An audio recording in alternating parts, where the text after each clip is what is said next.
இந்த உலகத்திலே இந்தியாவில் மட்டும்தான் பார்த்தீங்கன்னா அதிகமான பழமை வாய்ந்த கோயில்கள் இருக்கு.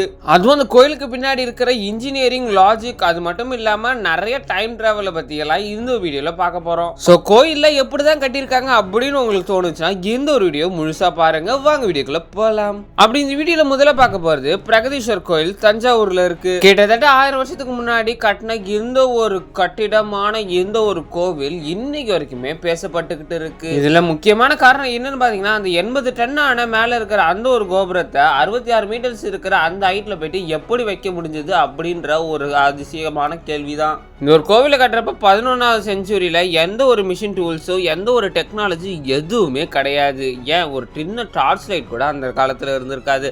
ஆனா ராஜராஜ சோழன் எப்படி இதை பக்காவா பிளான் பண்ணி கட்டினாரு.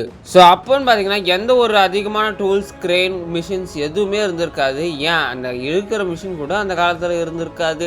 ஆனால் எந்த ஒரு 80 டன்னான கோபுரம், அதாவது அந்த வெயிட் உள்ளதை எப்படி எடுத்துகிட்டு போயிட்டு மேலே வச்சாங்க அப்படின்னு ஒரு பார்த்தீங்கன்னா, கிட்டத்தட்ட 90% ஆஃப் மக்கள், அதுக்கப்புறம் சயின்டிஸ்ட் சொல்கிறது கிட்டத்தட்ட 4 கிலோமீட்டர் அளவுக்கு ஒரு பெரிய பாலம் மாதிரி போட்டு அது மேலே யானைகள் நிறைய ஆட்களை வச்சு ஒரு பெரிய கல் எடுத்துகிட்டு போய் தான் வச்சாங்க.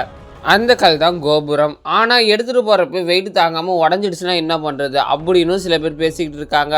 ஸோ இது இன்னைக்கு வரைக்கும் எப்படி எடுத்துகிட்டு போனாங்கன்றதுக்கு கரெக்டான கேள்விக்கான பதில் கிடையவே கிடையாது. அதுவும் இந்த டெம்பிள் எல்லாம் சிமெண்ட் கூட இல்லாத காலகட்டத்தில் கட்டினது. அதனால் ஒரு கல்லுமே இன்டர்லாக்கிங் சிஸ்டத்தோடு இருக்கும். ஸோ தமிழ்நாட்டுக்குள்ளே இந்த ஒரு தஞ்சாவூரில் இருக்கிற இந்த ஒரு பிரகதீஸ்வர் கோயிலுக்கு போனீங்கன்னா இந்த ஒரு அதிசயத்தை போய் பாருங்கள்.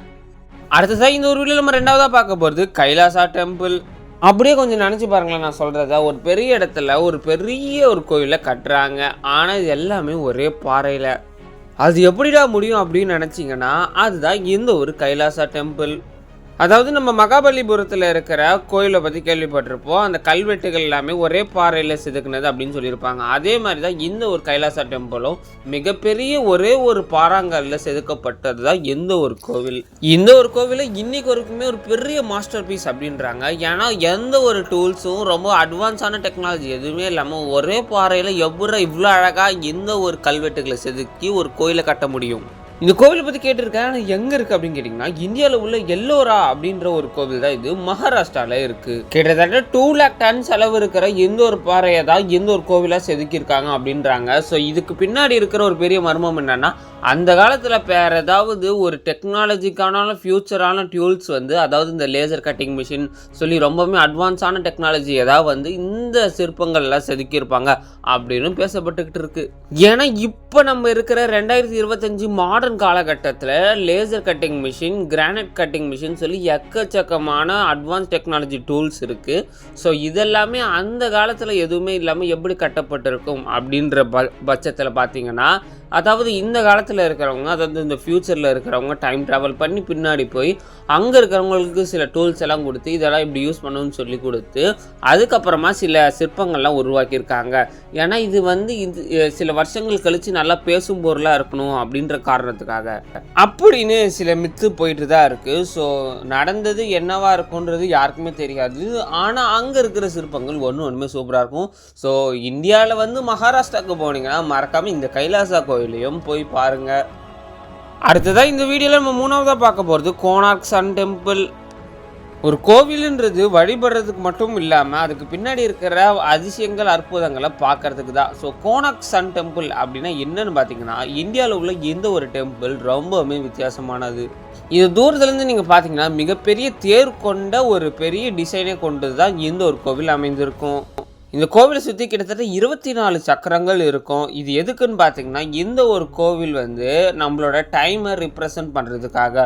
ஸோ ஒரு கோவிலில் இருக்கிற ஒரு வீல் நம்மளோட 24 மணி நேரத்தை கணக்கு பண்ணி கரெக்டாக சொல்லும். ஸோ இதுக்கு பின்னாடி இருக்கிற சயின்ஸ் அண்ட் மிஸ்ட்ரிஸ் எல்லாமே பார்த்திங்கன்னா வேறு லெவலில் இருக்கும். நம்ம தாட் ப்ராசஸை எங்கேயோ கொண்டு போகும்.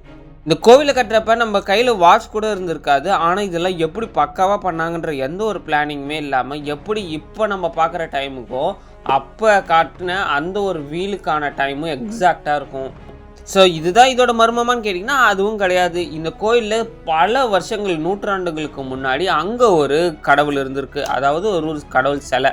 அந்த ஒரு சிலை திடீர்னு பார்த்தீங்கன்னா ஒரு நாள் நல்லா அப்படியே காற்றுல மிதந்துக்கிட்டு இருக்குது. அதாவது எந்த ஒரு தூண், அதாவது எந்த ஒரு கயிறு எதுவுமே சப்போர்ட்டே இல்லாமல் அது அந்தரத்தில் பறக்குது. இதை பார்த்து நிறைய பேர் அப்போ கோயிலில் இருக்கிறவங்க பயங்கரமாக ஆச்சரியப்பட்டாங்க. இதுக்கான காரணம் என்ன, கடவுளா என்ன சக்தியா அப்படின்னு எதுவுமே தெரியல. ஆனால் சில சயின்டிஸ்ட் ரிசர்ச்சர்ஸ் என்ன சொல்லியிருக்காங்க, அதுக்கு மேலே, அதாவது இந்த கோபுரத்துக்கு மேலே பெரிய மேக்னெட் வச்சுருக்காங்க. அது வந்து ஒரு இரும்பால் செய்யப்பட்ட ஒரு கடவுள் சிலை.